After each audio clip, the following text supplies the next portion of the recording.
Peço a palavra. Com a palavra, vereador Iago Morandi. Nobres pares, o presente pedido de informações objetiva a transparência da receita oriunda do estacionamento rotativo, bem como repasses para a FAS. A intenção é verificar a correta aplicação dos recursos, bem como se as políticas públicas adotadas pelo Executivo estão de acordo com o orçamento auferido e se há ou não possibilidade de sugestão de novas alternativas. Aqui é um problema que eu venho recebendo bastante nas minhas redes sociais, vereadora Daiane, sobre a questão do parquímetro. Eu mesmo já tive um probleminha que eu não tinha...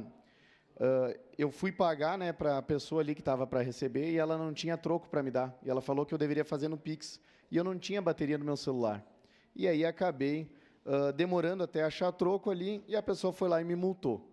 O que eu procuro saber é quanto estão arrecadando, como que é esse processo para a gente entender o melhor e como a gente pode ajudar com a tecnologia.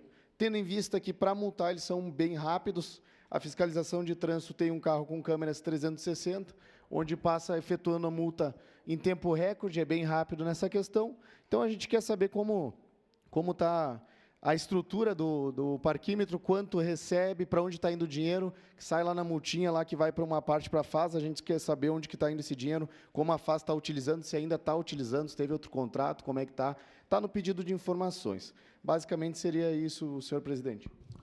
Obrigado, vereador.